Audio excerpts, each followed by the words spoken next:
This is Molly. Welcome to my YouTube channel, Purpose, where we talk about just that. What is our purpose on this earth? Why are we here? You ever wonder that? Well, if you've been watching me, you know what I think. I think our entire reason for being on this planet is to love God and to love each other. Not just to love God, but to work every day to love Him more and more and more. Every day. You can't just say, yeah, I love God, and then never talk to Him. I mean, can you do that with the people in your family? Say, yeah, I love you, and then never spend any time with them? No, you can't do that, and you can't do that with God. If you love Him, then you're going to want to hang out with Him and be with Him. And we have to love each other. It's a lot easier with your friends and your family. It is tough with the people who irritate you.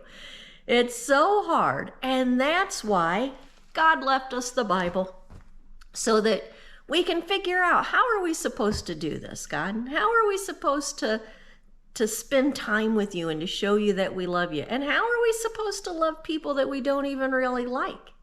He's gonna show us all throughout these stories. He's gonna show us.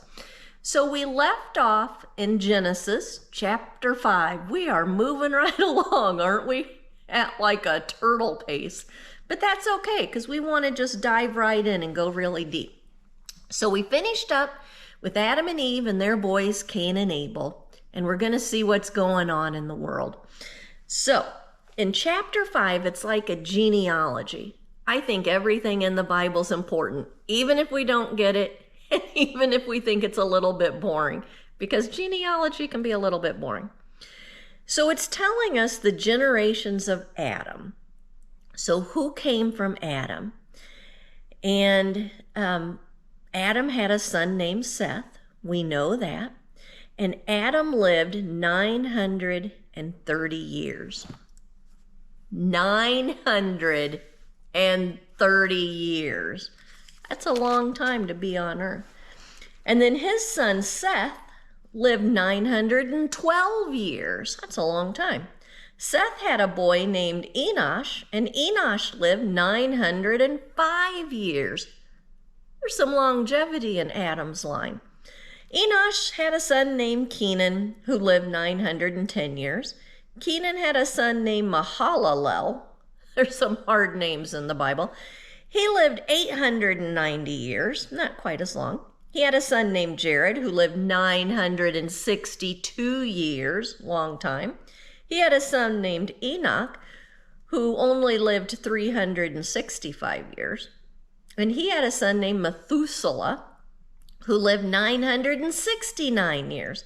He had a son named Lamech, who lived 777 years.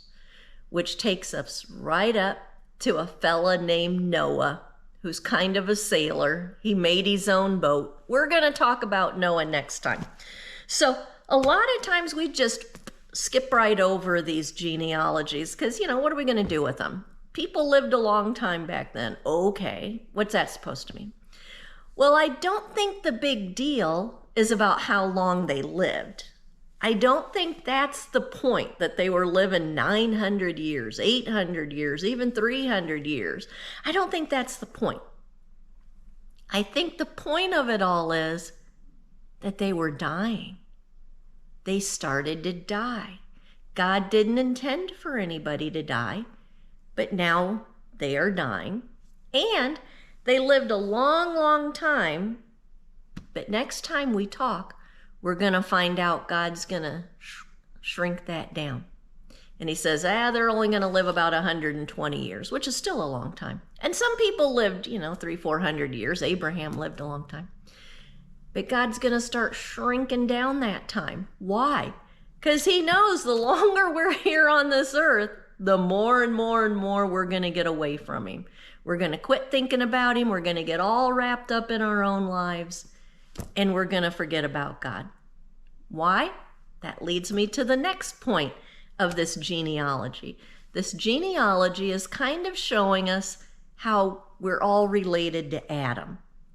How Adam is like a physical part of us. Adam and Eve touched us. They touched our lives. They might have been, thousands and thousands and thousands of years ago, but they still touched our lives because sin came in the world with them. Sin and death and sickness and disease and everything that we have now, that's when the door got opened for it. We have sin in us because we are related, because we're man, basically. I don't want to just blame Adam and Eve here because we would have done the same thing in their place. We have sin in our hearts because we're human. But cool thing about the Bible is it gets better and better the more you read it. The more times you go through these stories, the more they sink in. A regular book, like a Nora Roberts book, you'd be bored reading it 2 or 3 times. Not the Bible. And if you skip to the end, it makes even more sense. My daughter hates when I skip to the end of books. But with the Bible, it just makes more and more sense when you know the end. So, Adam was human. Adam opened the door for sin to enter the world. Him and Eve did. Jesus is going to come thousands of years later, and we're also going to be related spiritually to Jesus. We might be related to Adam physically and have sin in us, but we're going to be related to Jesus, at least spiritually. And he's going to cleanse us of all these sins. He's going to cleanse us of original sin. And he's going to pave the way for us to get back to God. But in order to know God more and to love him more, we have to know the stories of the Bible. Does that make any sense at all? Just because Jesus comes and saves us doesn't mean we get a free ticket to heaven. You still have to love God and love each other as much as you can every day. And these stories are kind of teaching us that bad things happen in the world. I think sometimes our world's just gone nuts. Maybe you think that, maybe you don't. But I don't know if we're any better off today than they were thousands of years ago. And sometimes I think maybe we're worse off because there's just a lot of craziness going on. And it's all because we forgot our purpose. We forgot why we're here. We get so caught up in our everyday lives, and we get so caught up in material stuff, like, wanting a different house or a different car or a boat or taking vacations or to retire or, we want all this stuff. Think of your dreams. What do you dream about? Do you dream about going to heaven and being with God? Is that what you think about all day? Because it's not for me. My dreams involve things like moving to a smaller house that's less to take care of. My dreams are about vacationing and traveling the world and having an Airstream and all these material things. Those are my dreams, and they shouldn't be. Those are just stuff. If I have them, great. If I don't, great. I shouldn't get all bent out of shape if I don't get it. My dreams should be about God. So I need to learn how to break all my attachments to these worldly things, all the material things. And I've tried doing it on my own. I can't. Maybe you can. I can't. I can't quit thinking about those things that I want in my life. The different house and to retire, stuff like that. That's all that's in my brain. I can't just pop it out of there. So what I have to do is go to God and ask him for help. So here's what I do, and it might help you too. If you've got these dreams of material things that kind of occupy your mind and occupy your thoughts, do what I do. Just close your eyes and say, "Dear Lord, I want to love you more and more every day. Please show me how. Show me how to love you. Show me how to love other people. Touch my heart, because I can't do it on my own.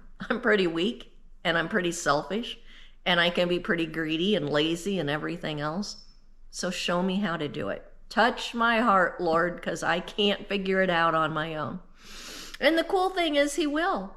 Little by little, my attachment to all that stuff is going to break up, until one day it's just gone and I don't really think about it anymore. And God's going to put things in my life like books or podcasts or YouTube channels or people. He's going to put things in my life to bring me closer to Him. I just have to open my eyes to it.